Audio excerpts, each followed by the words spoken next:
I think that passwords are really, really interesting. So the question for today is, which one of those is the most secure password?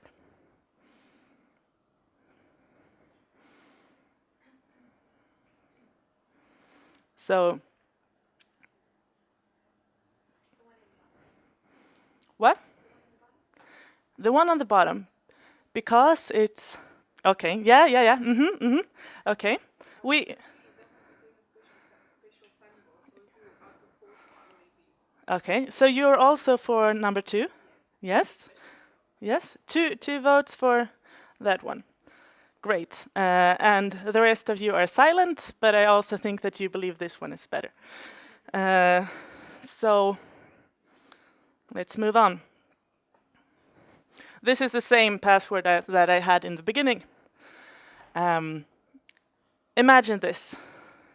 I feel rain hitting my face as I walk the streets of Hague. You know, Netherlands, it's very cold and rainy, just like here, basically. But we are in Hague today, and the shop windows display large sale signs. Sale is the most important word here.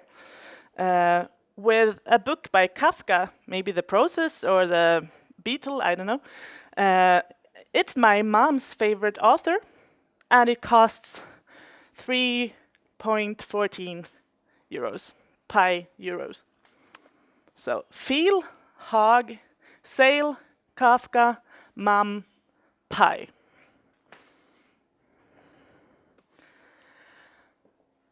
So we all know that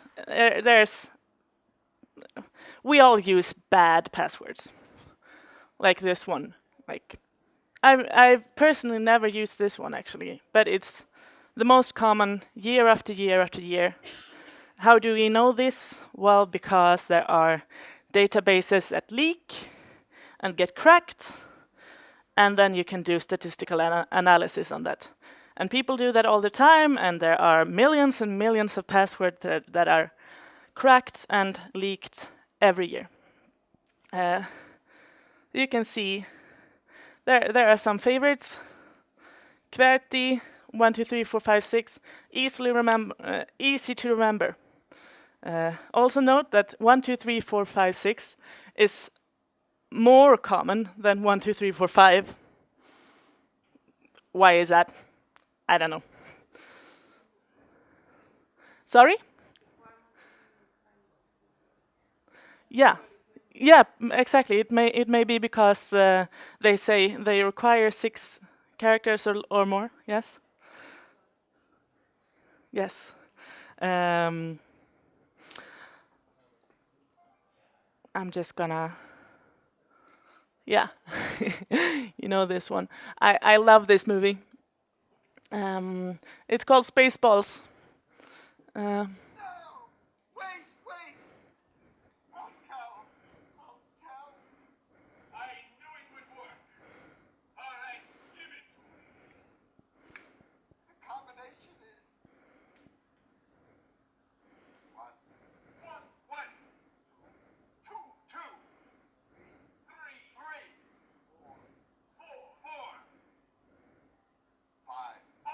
Five. So the combination is 1, 2, 3, 4, 5. That's the stupidest combination I ever heard in my life. It's the kind of thing an idiot would have on his luggage. Thank you, Your Highness. Well, it worked. Where's the key? It worked, sir. We have the combination. Right. What's the combination? 1, 2, 3, 4, 5. 1, 2, 3, 4, 5. Yes, that's amazing. I've got the same combination on my luggage. Prepare. Make for 1 for immediate departure. Yes, sir. I changed the combination on my luggage. So, I don't know how many of you have not had this kind of security on something vital. Okay, you have never. Okay, but you don't really have to show hands. You just have to look inside and say, am I really speaking the truth right here? this is another image of very, very common passwords. We have QWERTY, we have Star Wars, football, Batman. Batman was on one of these lists too, actually. Fuck you, let me in. QWERTY, UI, OP. It's a whole keyboard. But, oh, sorry. None of them actually live up to this standard. There's the National Institute for Standard in Technology in America. It's US national. They have standardized. They standardize a lot of things. They have a series that's called 800 that is about computer security, and it's old. Most of it is really updated, but I believe at least like 1995, this password, this recommendation for strong passwords existed. And you all know it, at least 8 characters. It needs to be 1 capital, 1 symbol, 1 number, and I don't know what the small number, the small letter is called. Yeah, the small letter. Lowercase, exactly. Uppercase, lowercase. So, like if you have a password meter that will look out for this, it will accept password, it will accept this, it will accept this, this, and this. Also, once again, show of hands, which one is the most secure? 1, 2, 3, 4, or 5? You think they all are the same? And some people say no. Why aren't they all the same, equal amounts of security?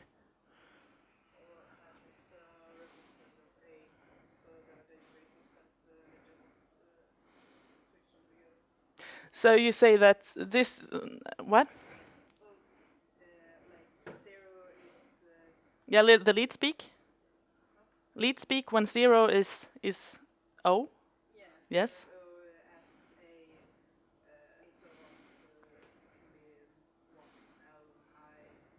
Yes, there are databases that go through this. This one is obviously not a good one, because every sysadmin or everyone who has ever done an education will know this password. Cisco is also not a good password, but for the same reason. Why is this not a good password? Yes, it's keyboard walking, it's called. So you basically just follow a pattern. It's just like QWERTY. Instead, you go downwards. QWERTY, obviously not good. But out of these two, I generated these both with a utility in my computer named pwgen. And one of them is considerably more secure. One of them is really secure. Which one? The lower one. Why? We don't know why. I tell you why. You can't. What? 3 sets in a row. Does it make it more or less secure? Less secure. Actually, this one is, you can't see on, like, you can't, just by looking at it, you can't know whether this one or this one is more secure. It's because of the way I generated them. This one is generated to be pronounceable. This one is generated to be completely random, which means that regardless of 3 sets in a row, it's still very secure. So this is a secure password. Now go memorize it. No, you're not gonna. Yeah. No, I'm not gonna do that.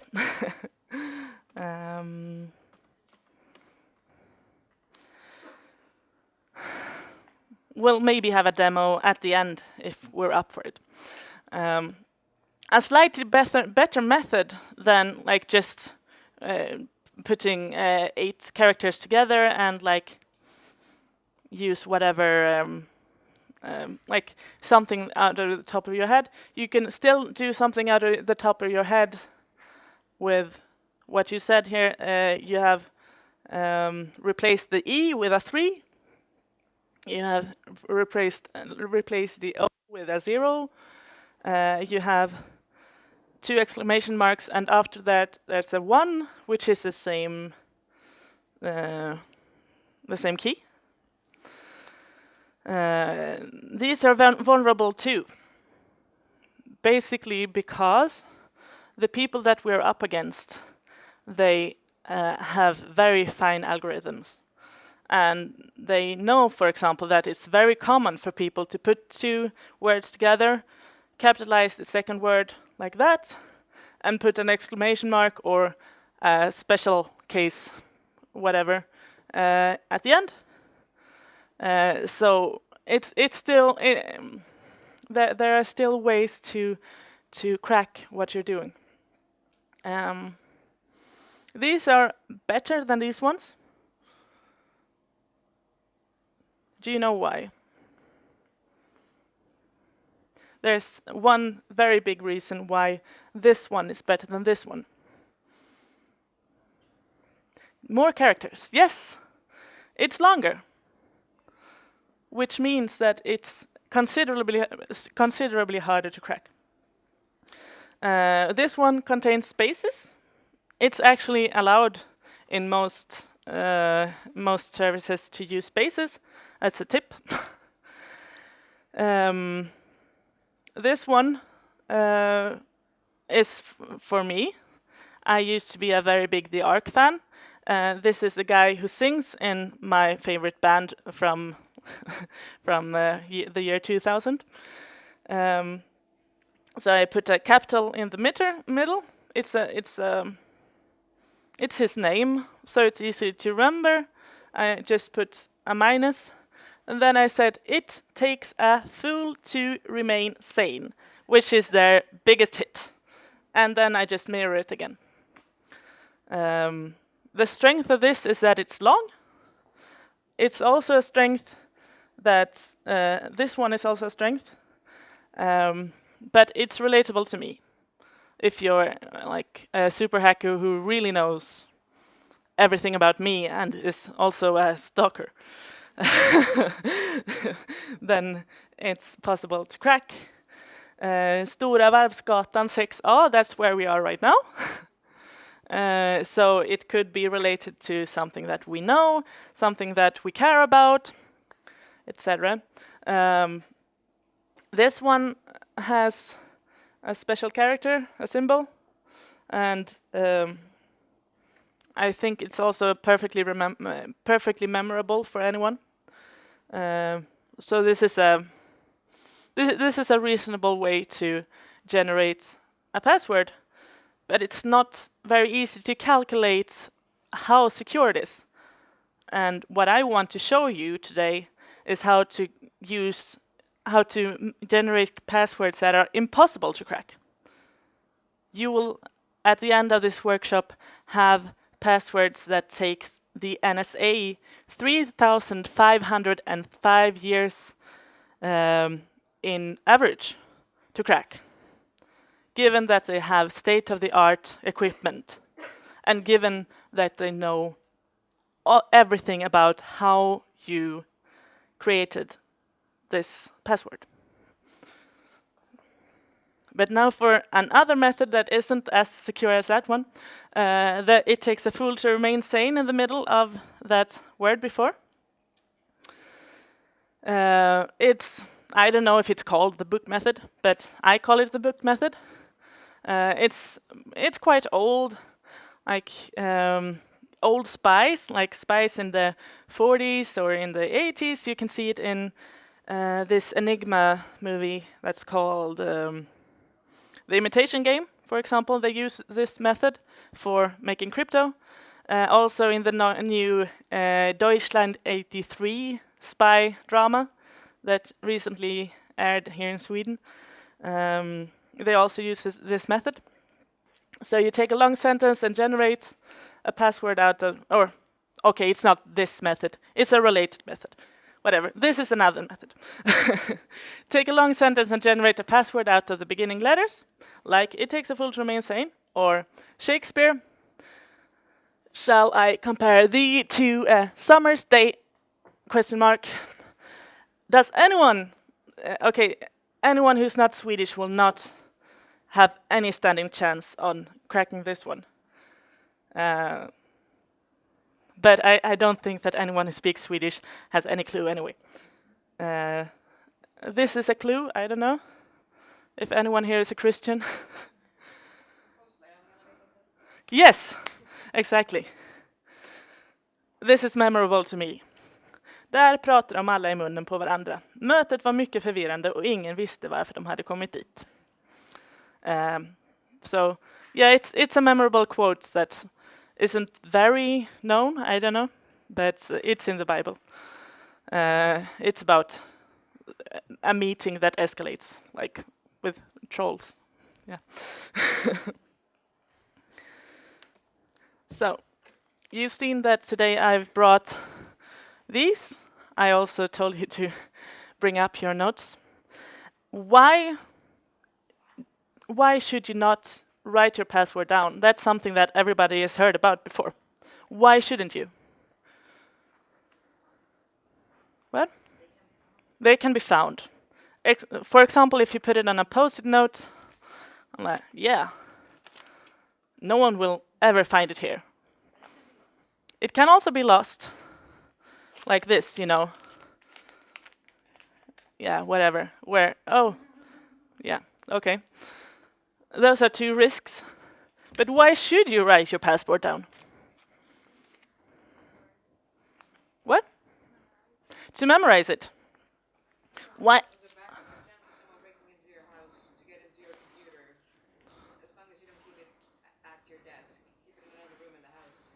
As long as you keep it in another room in your house, what would be the risk? Yes, absolutely. The risk is considerably higher that you will forget and that you will lock yourself out, or that you will generate a bad password that you will remember, than that someone finds this note that you have hidden.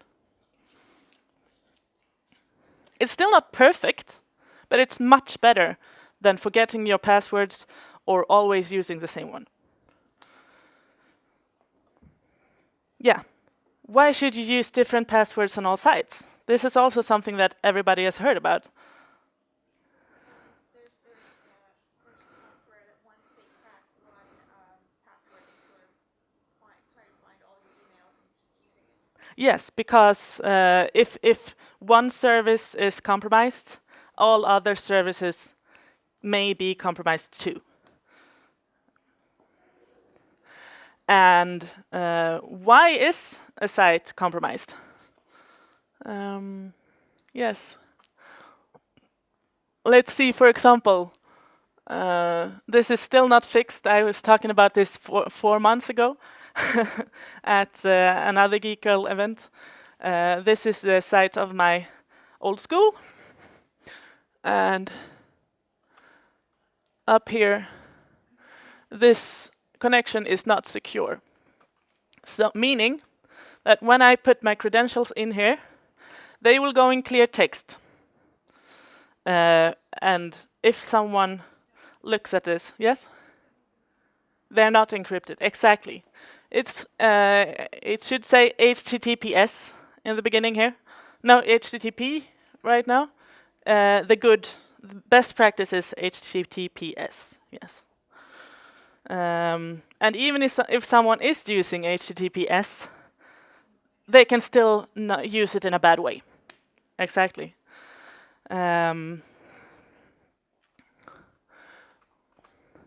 This one. has a green lock and it says secure connection. And this means that I have a first line of assurance that this service cares about me. There are many other ways that you can crack databases. Basically those big database dumps that we have, that I showed in the beginning. They are not collected in this way that they look at your traffic, but they break into the service, and if the service has secured your passwords in a bad way, they will be able to crack your bad passwords. They will still not be able to crack your good passwords. Even with a bad, yes, of course, if it's in clear text or if it's in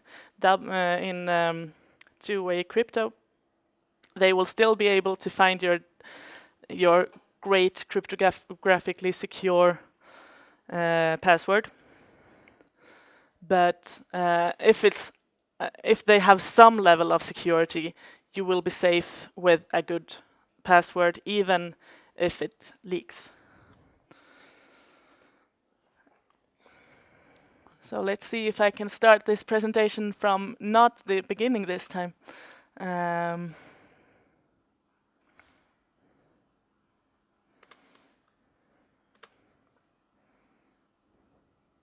No, I'm sorry. That was demo time. Let's skip to this one. There's a guy in France, I think, who was called Kerckhoffs in the 19th century, and he was thinking about what will make a crypto good. And back in the days, no one was interested in crypto who wasn't either a mathematician or a military. And so he was a mathematician, and he did this for the military. And he said that the system must be indecipherable, yes, blah, blah, blah. It should not require secrecy, meaning it should be known what method you used to send your crypto. For example, it is perfectly fine that someone knows that I made this crypto with a one-time pad and the Bible, but if I don't know where to start in the Bible, it doesn't matter. Sorry, I used words that I haven't explained. Whatever. It's not important for the purpose of this. It must be possible to remember the key, he says. And it should be easy to use. Outside the picture it says, thanks Wikipedia, I took this from Wikipedia. He also had two other points to this, but they are not applicable. So the goal of good cryptography is this. This is XKCD, if you didn't know. Basically, the goal is that your cryptography should be so secure that the easiest and best and only way to get it out of you is to torture you. That's a goal. We want to endorse, no, we don't want to endorse torture, but that should be the goal, yes. So what makes a password secure? Key space, meaning how many letters do you use? For example, the English alphabet lowercase is 26. If you add the uppercase, it's 52, and yeah. I believe ASCII is 96 printable characters. Am I wrong? Length is important. The longer, the better. But what is also a very, very important thing is randomness. You remember that this 8-character string that I showed on one of the first slides is really secure, regardless of the length, regardless of the key space. It was the same key space as all the other ones, but it was much better, and that's due to the randomness. How do we create randomness? Key pass. Yes, you use an application, basically. Yes? Why would you use an application for that? Why don't you like create randomness yourself? Because I have 4,000 users, and if I start creating randomness all the time, it's much easier to create. Yeah, I mean, like, yeah, what I wanted to say is that we, as humans, we are incapable of creating randomness. We can create randomness with help from good software, but we cannot do it ourselves. Yeah, much slower at least. Much slower, but yeah. Okay, I think it's a really interesting discussion to have later. Like, how can we actually create randomness? Because that would be really cool, but not now. This creates randomness, but we cannot. Like, for all intents and purposes, humans are incapable of creating randomness because we are cultural beings and we will always see patterns and we will always create patterns. Funny story about this, like I was asked to generate my own PIN code for my new credit card, and I said no, I don't want that. But I had to do that, and so I went to random.org and I generated a passcode randomly, and I said no, that's not random. And then I pressed once again and I said, okay, that's not random enough. And again, I'm like, no, that's still not random enough. Yeah, that's a 10 past 6 alarm. I warned you. Yes, it's a strange thing that always happens here. And it totally broke me off, so I had no idea what I was saying. Yes, exactly. Like, we as humans, we see patterns everywhere. So if I see a randomly created string like 1, 2, 3, 6, I'm saying like, oh, that's a pattern. That wasn't random. But I cannot see that. It's not possible for me to see that. I can see it on how the algorithm is made and what kind of numbers they put in. But I cannot see it on the output. So basically, like if I rolled that dice and I was like, oh, that's a 6. How cool. That must totally not be random. It is random. And also, like, think of a number between 1 and 10. Was it 7? Okay, how many of you? Oh, damn it. It should work. You said 6, that's, damn it. It works on YouTube. So,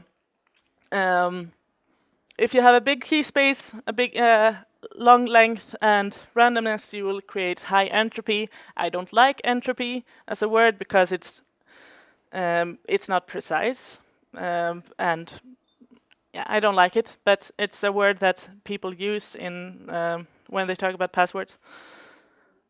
It means randomness-ish. Do you have a better explanation for what randomness, for what entropy means? It's a probability of what the next number is going to be. So if I'm speaking English and I say H, the probability of having a Z afterwards is not high. The probability of having an I afterwards is high, or an E, or whatever. So, but it's imprecise. I don't like it. What makes a password memorable? Like, what makes you remember things? I have sometimes I have a selective memory. I like forget things that I'm not interested in, and if I have a hyper focus, I remember like 100%, like for real. It's special interests. It's culturally relatable to you. It's something. It's memorable if it involves emotions like sadness, happiness, like if you're really upset, if you're really horny, and stuff like that. Swear words are also easy to remember. Does anyone want to add something more on this? What makes a password memorable? What makes anything memorable except these? Okay, then that's it. Adding a story. Storytelling, absolutely. Music, also. Basic history. Yes. So, what we're going to do in the workshop today is a version of this method. Some people call it the XKCD method because he popularized it. But the method is called Diceware. And it was actually created 1995. So it's 20 years old, and it's virtually unheard of. That's too bad, really, because it's a great method. And I really want to endorse it. So this is how we've been taught how to create passwords. So yes, we've successfully trained everyone to use passwords that are hard for humans to remember but easy for computers to guess. This is exactly what has happened. I said before, I don't like the entropy, like using entropy when I'm talking about passwords, because it's hard to compute. This is very easy to compute. And one of the there are so many great things about this. I love it. One of them is that it's low tech, that everybody can do it, everybody can understand why it works. You don't have to trust anyone else for it to be secure. If you have a generator that is based on a computer, you have to trust that the computer is secure. You have to trust that the developer are using secure methods. You have to trust a lot of people. You have to trust the transit. You have to trust whatever. In this case, it's easy to control for yourself whether or not it's safe, if it's secure or not. 78 bits of entropy doesn't say anything. I should really have said that Edward Snowden, according to Edward Snowden, he said that the NSA would have a capability of 1 trillion guesses a second. That is 10 to the power of 12, which is a lot. Given that you would actually guess this 1 trillion times a second, it would still take 3,505 years to crack it on average. If they are unlucky, 7,000 years. If they are very, very lucky, they could crack it in a day, but that's statistically improbable, I'd say. I should also say that the Diceware method is... no, I shouldn't say that. So, these are randomly selected Diceware passwords. This one is in Polish. So you should pick one in your own language. I'm sorry I don't have it in everybody's own language, but you should take a moment to build this mental picture.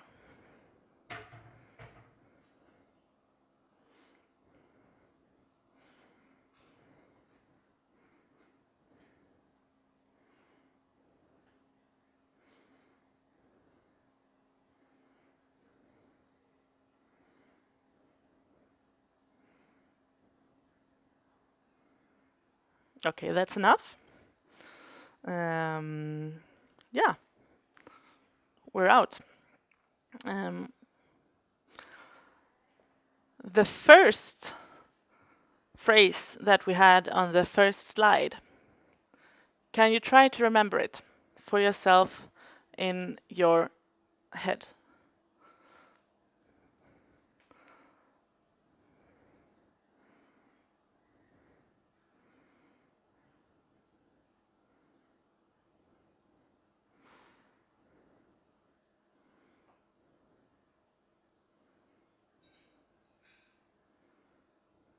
Yes, I did remember it. How many of you have remembered more than 4 words out of 6? 1. More than 4 or 4? Okay. How many have remembered 3? 1, 2. And how many of you remembered 2? Okay. So how many of you are non-native English speakers? So most of you tried to memorize a picture that someone else built for you. I built it for you in a language that you don't possess, but that you know. You know it somewhat because you are here. You know it good because you're Swedish, but it's not your native tongue. But still, it's possible to remember. For a person who's Bulgarian, she remember all of it just by one look, without writing it down, without typing it.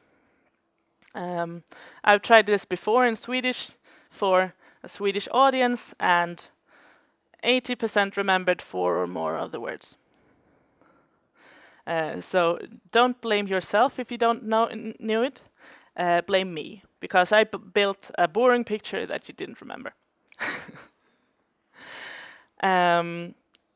But let's go back to that phrase that you tried to remember like 2 minutes ago, and try to write it down. If you don't, you can write it down in your memory too, and try to remember it and see how much of it you remember.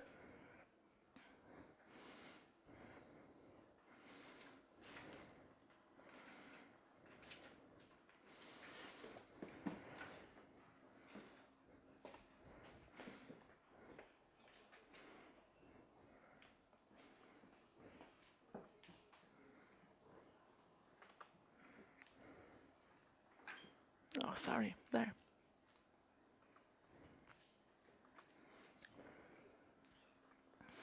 Okay, so did it work better when you did the mental picture yourself?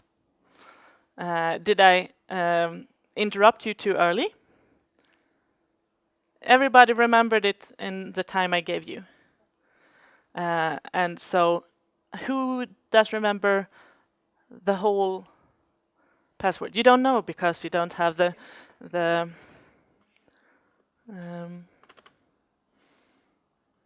and now I'm gonna go through it all over again. Yes, this is the first one of.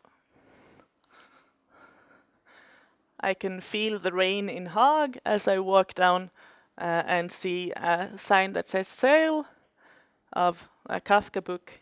My mom loves Kafka, and it costs €. Yeah.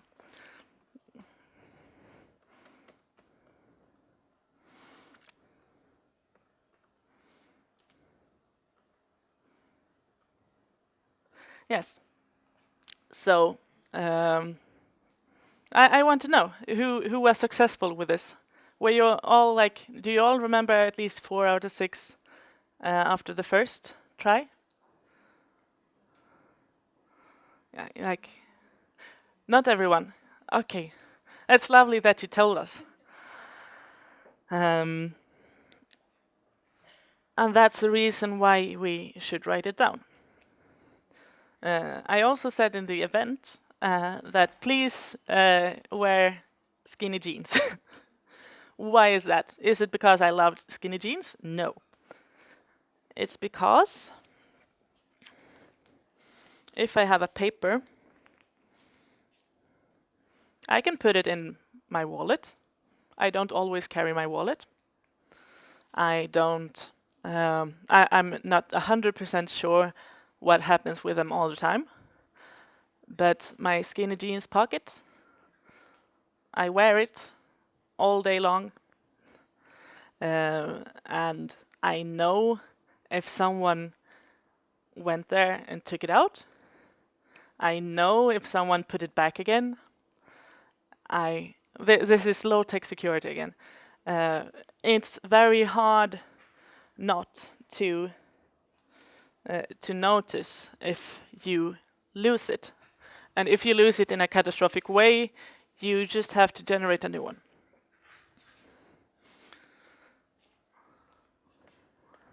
So, I have just told you peripherally about this method. Why don't you all grab a die? Yeah, you took the golden one. So, I think this is a part of a presentation that is not very camera friendly, so we'll just, yeah, they'll edit it later. Edit this out, basically. And, oh my god, this was the exact right amount. Yeah, I should totally have written this down. There are non-low-tech ways of generating a Diceware password. This site, for example, diceware.net. Do you notice anything here? It's HTTP. You should not use this to create your password. It's bad. Or rather, like, there are different ways to do this. It depends on. Crap. Where is my pointer? There it is.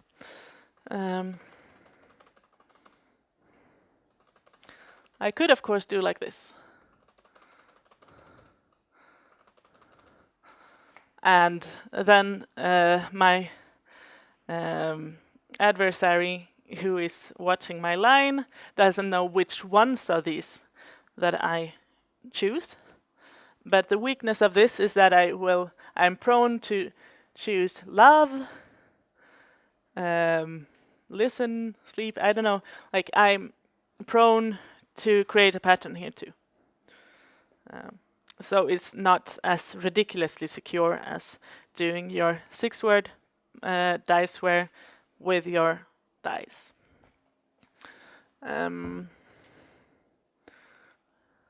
This is the event, which is also over HTTP.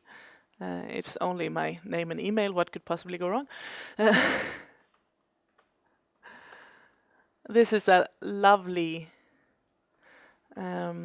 article that explains more in depth. I would recommend this to anyone about the Diceware method. This is also a HTTP site, but here I take the Swedish list.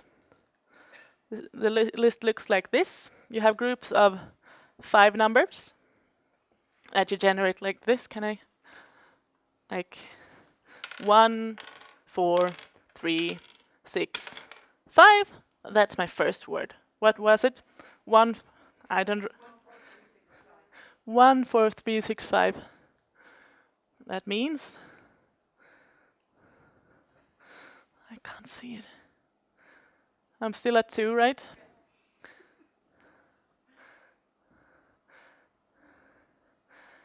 Uh, 1, 4, 3, 6, 5. bite. This is my first word. Then I do that 6 times. So basically, I write those 5 down, I write the next 5 down, the next 5 down, the next 5 down, the next 5 down. And you can, of course, create a shorter diceware. This worst case that the 6-word diceware is calculated on is that your NSA is your adversary and they have limitless amounts of money, limitless amounts of processor power. In most cases, like if you're having an online attack, for example, then you will have considerably less guesses per second. Also, if you do use a really good hash algorithm, and if your adversary is just a bad person, not a bad person, then you wouldn't need a trillion guesses a second secure passwords. But you can make maybe 4 or 5, or 6 or 7. Some people, like the one in the article that I recommended, he wants to use 7 because he's paranoid. And also he has NSA as his adversary. So he actually has that kind of threat. Yes?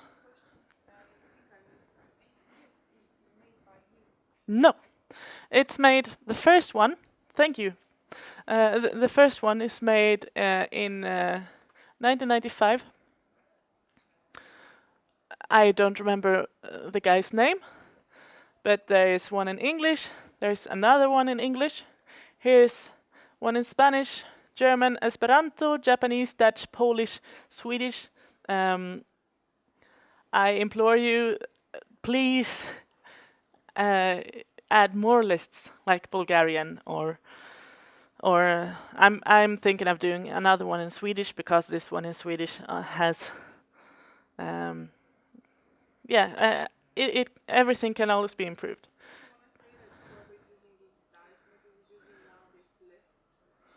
Yes. Or yes. So that's an excellent question. Oh, sorry. So if you have 5 combinations of 5 dice, you will end up with 7,776 words.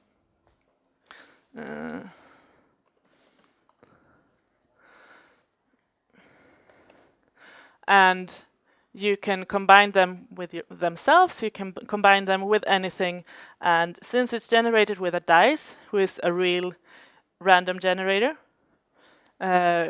we can calculate that every single word that you add to this will add the same amount of entropy, that is 13 bits. I don't like entropy, but still, yes. So if we would say we're using 6 words. Sorry, what did I do wrong? What? We have to edit this out. I'm not a programmer, I'm a technician.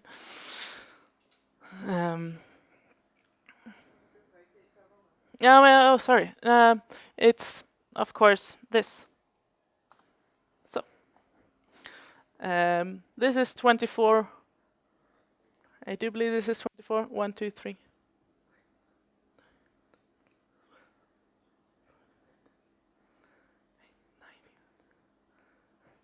24.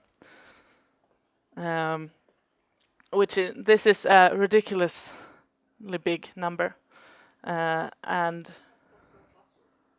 of possible passwords, yes. Given that you, as a randomness destroyer, as a cultural being, you should not interfere. If you interfere, it will not be this secure. This is a ridiculous number. As I said again, yes. I'm so looking forward to talking to you about this afterwards. Yes.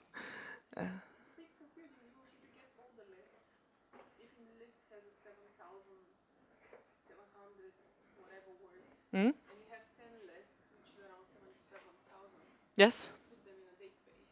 Oh yeah. Oh yeah. Okay. So your question was, do they use all of these, or no? So basically, if everyone creates a password using any of these lists, Mm. or let's say all of these lists, these are all possible, right? Mm. And you put them in a database, so the options are getting very short. They are getting very. The options are getting very. You mean like what I will do if I need to do the dice thing? I never did it before. I'll just pick a random book and start playing with the words instead of using some list of this. Yes.